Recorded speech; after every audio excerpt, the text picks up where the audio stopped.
I'm a practical joker, so I always like to do new stuff. Like Alan, who, yeah. So I don't know. I can't. And do you want to maybe talk a little about how Puppet Up and I guess Stuffed and Unstrung? Oh yeah. I mean, there's a yeah when about I think I want to say it was pre-Abby, so like 6 or 7 years ago. Brian, you know, he wanted to bring some puppeteers in, and he brought someone in from the Groundlings, and he says, "Look, would you do an improv class with some of my puppeteers?" So a few of us were brought in, and they had the puppets out, and we started riffing and doing improvs with all different kinds of you know, setups. Groundling style is usually those. There's different types of improv that are out there, but groundling is just like, let me give a suggestion, or we're going to do a song, and you know, really quick, short little things. And so that grew into, let's do a show on the lot, so just for fun.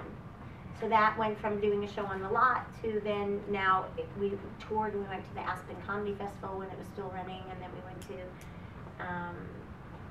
we got to go to Australia, and we were for 3 months in New York and stuff. But now, if you have a chance to see it, they have been bringing in groundlings and puppeteers and working on a show called Puppet Up, or well, it's called Stuffed and Unstrung now.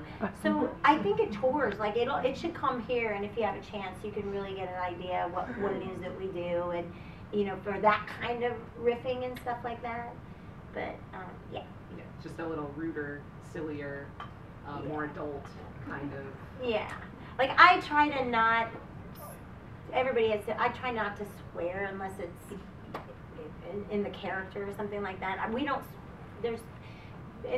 Generally there's no swearing on Sesame Street. There's just weird. But if the camera yells cut, then Big Bird just says like, F that.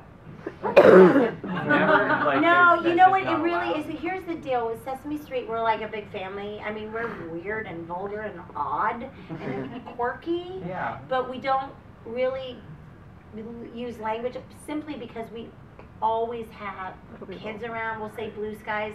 That Ricky Gervais incident with all this are like, oh my God, what's gonna happen? But no, generally we don't. We're quirky. Elmo hits us a lot. He's like, stupid lady, crazy. But no, we're weird. Definitely, we're weird. But people get to. In the wrestling mask? Yes, you in the wrestling mask. No, I'm sorry. Do you work on your voices, or they just come naturally once you get a puppet? You just like look and it's like, oh, it's going to be this voice, or is it something where you try to modify what you're doing and stuff like that? Yeah. Well, yes to both those things. I came through puppetry. I started in theater and child development through the arts. I do a lot of outreach work and stuff, but I started cartooning and drawing at a young age, and I would like cartoon a character and go into it and stuff.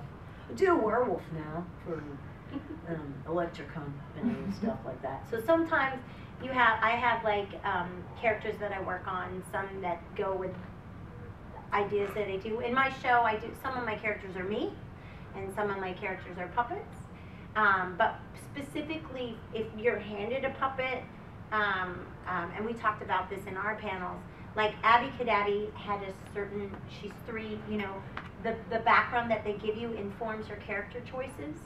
So Abby, she's high and she's 4 and she's cute. I was 3 and a half, I just turned 4 last season. But, you know, and I have 4-year-olds and kids that I know in my life, and I have a background, you know, I study voice and singing and theater and stuff, so. But we find lots of layers for our characters. So there's the emotional and the writing. Yeah, I mean, we make sure that we work really hard that they're not just a voice for us, which is why when you work the Hensons and the Muppets, you are the character. They don't just hand someone. We might be holding someone's puppet in the background, but we never voice it if it's somebody else's character.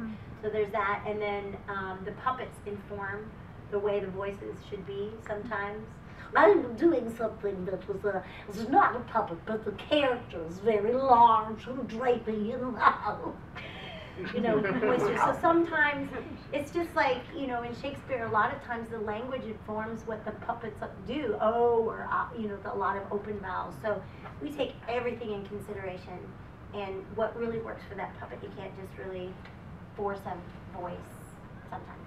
Sorry, that was a long answer. Yeah. But it's a lot that goes into a character.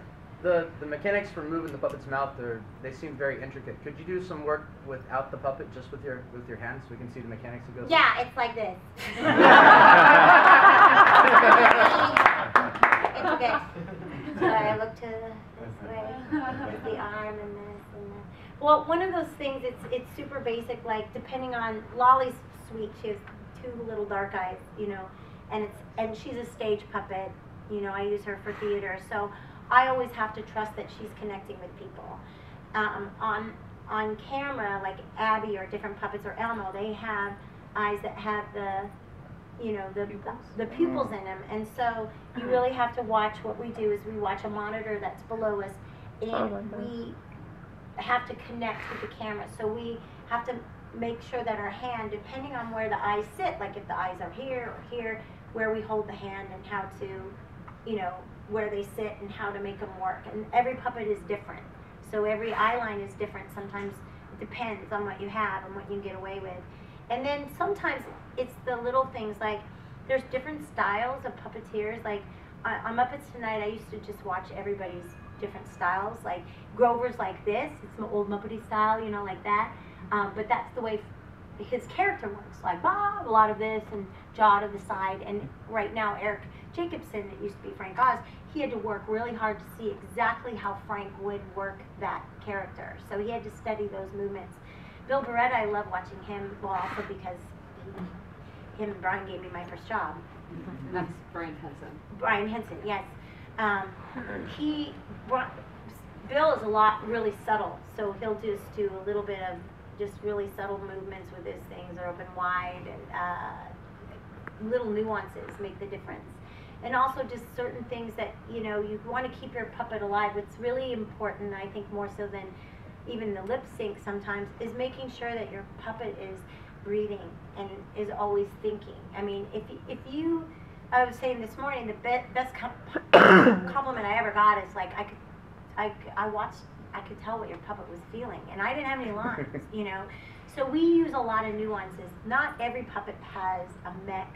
Like if you have a puppet that you're, like on Johnny and the Sprites, my puppet Ginger, her feelers could lay down, her eyes, she had lids, so she could, like, I can use my whole body, the whole thing would shrink, and I'd pull her eyelids down, and she's like, So a lot of those puppets, you have people, and sometimes for the Muppets too, like Sweetums, there's people that are doing RCs. There's somebody that's connected to you, and they're working the eyes with you.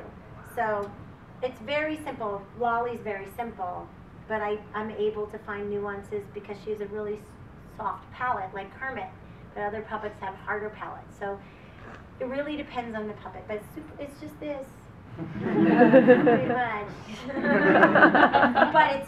but it's more than that. Do you know what I mean? So it's like anything that you love, you're constantly trying to make it real. Sorry, I'm talking.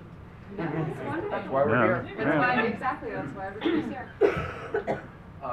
Do you know how the Angel team got to the point? Because obviously we just saw there was a lot of puppetry throughout all of Buffy and Angel, the creatures, and just tons and tons of puppetry.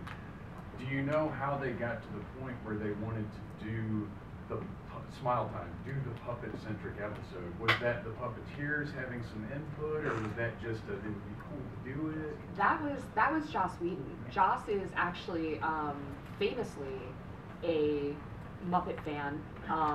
Grover is his favorite. He often says that Sesame Street puppetry is the only real Muppets. Those are the Muppets he loves best, and he loves that very silly kind of changeable, floppy humor that you see on Sesame Street, and that definitely informs most of Smile Time. And I think that once he had been working for so long, by the time he got to Angel, a lot of Angel was moving away from practical effects, which is that's a term used for like puppetry and different prop tricks and things that are kind of physical, and had started moving more into computer-generated graphics. And I think that at that point, you know, he had finally gotten a budget that he could do something like Smile Time, and he was missing the actual puppetry. So they went ahead and did Smile Time, and we all know Joss loves to experiment with different formats, you know. So that is pretty much how that one came about. So. All right, you guys want to play some trivia? Yeah. Right. We need 3 volunteers. Me! For the first, yes. And you have to compete against Lolly. And I know so very much. She's very smart. But, No, All right. Who wants to play? Sure. I So, do. You wanna? Yeah. All right. I don't think I'll do very well. Blue. Yeah. You right there. Where do I go? Spiky in the back. This, something's poking up. The hat. It's a hat. Actually, it's correct. It's a military cover. You guys might. You're just gonna demonstrate how to write your answers. Yes. I have to use my mouth to write. Like this.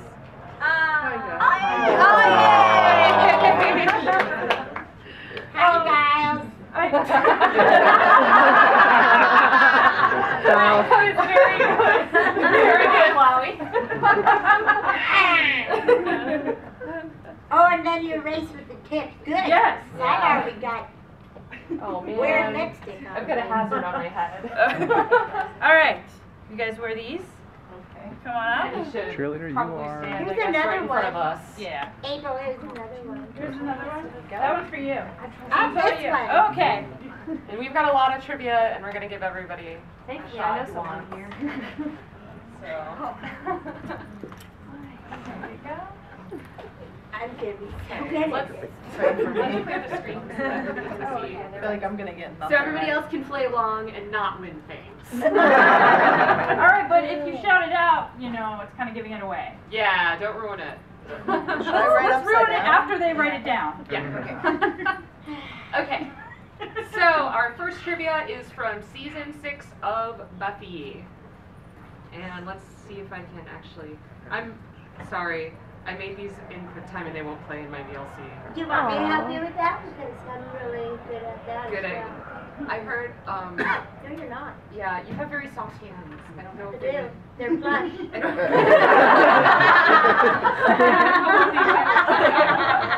Flush around the Right. face of that. They might use foul language on other kid shows, though. Just so you know. All right, you guys ready? An alarm goes off and ink goes off in your pants, just like if you peed in the pool.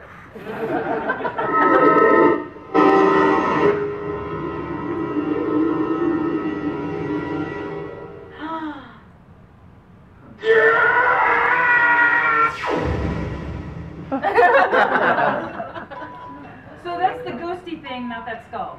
Yeah. Is the question. Is this Was that puppet, puppetry? makeup, or CGI?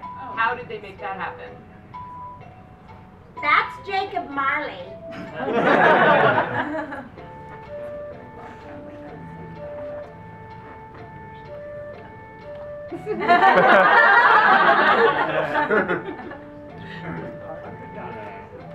What season was it again? Season 6. And you kind of let something go. You said that they got more into the practical.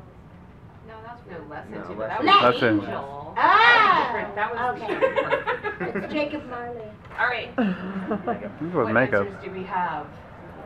CGI, CGI, and CGI. Unanimously CGI. Wow. You guys are such failures. Oh.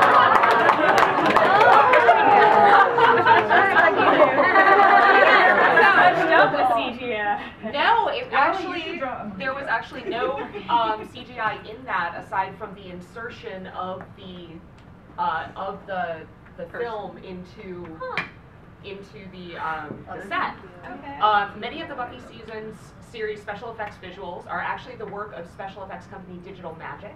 Lonnie Paris Stair, who has worked also on Firefly and Battlestar Galactica. Wow. I found an interview with him, and he actually revealed that this was a puppet that we saw. And Oh. So I got it right. you did. And this is what Lonnie said, and this is my Lonnie Paris Stair voice. When we got the script, it just said Buffy fights the vaporous form of a woman. With the TV budget and limited time, it soon became clear that CGI demon was not going to be possible. So what he did was he called Gary Pladek, who shot the ghost scene in Raiders of the Lost Ark. I can't believe you called Gary. Yeah, I know. And if you guys remember that scene from Raiders of the Lost Ark, it's very similar.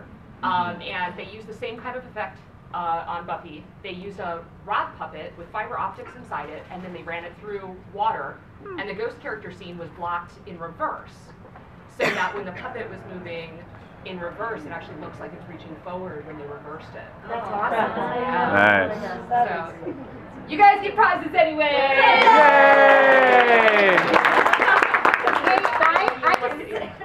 I could say a cool puppet thing that they did on Muppets Tonight when we had the artist formerly known as, because he was called that, not Prince, when he was on. And they made these huge tanks, huge water tanks, and they put these really cool like angels and stuff. And I remember. Aww. Oh man! Oh. Really good. So everyone here, ratio horn blower. Sorry, my bad. Our ratio horn blower mini. They filmed that separately at the same time that somehow layered it over his bed when he was. Is that it? There's only one trivia question? No, there's more trivia, but actually, we were going to ask, you actually chimed in with a really cool story about a similar practical effect, but, you know, you've also worked with, you know, more cutting edge puppetry than the classic kind of practical effects like we just saw. You've worked with motion capture and things like that. Did you want to talk at all about that? Yeah, I can tell you a little bit how about that works. Yeah, well, the motion capture that I've had, there were two that I worked with one time, a while ago. I think it was called Protozoa. It was a long time ago, and it was before I worked on Dr. Seuss. So I was just learning this, and I wanted to be a suit person, you know, but they put me on the head of something because of my voices. And so I was learning it. But originally, the first system, and I can't remember, I feel like there's 3 different things that I've worked on in different stages. So the earliest one I ever worked on, it was through Disney Imagineering, and they pulled me in because I do a lot of physical comedy, and they flew me to some place in San Francisco, and it was really weird, and they put the motion capture balls, and I had to do Mickey. They had me study Mickey Mouse, the tailor, but Mickey does a backflip in it. I'm like, that's not going to happen. The Matrix has not come out yet. And I'm just going to stand and tell this. And then the other one was Captain Hook, which was great. And the thing that was interesting for that is that I was doing motion capture for animation. So where they placed the balls were different. She cried. It's not going to sound right, but Mickey was squattier, and so the way I used my body was different. And this was in the very beginning when Imagineering was just figuring out what it was and how to stand and how much motion you were supposed to get. And then they had tried to do the ones where they put it on your face, but you had to over-articulate your face. You know, remember how some of the early stuff just did not look good, you know? And I'm talking, this is a long time ago, so please, you know, show me some grace that way. And then the other one, when I just started working, was a system in Burbank, where they had a suit performer, and you wore a special suit with your typical motion capture balls. Typical motion capture balls. Say that. And then I had I had like a glove, and it was a glove technology, and the way that I would program the glove was the way that the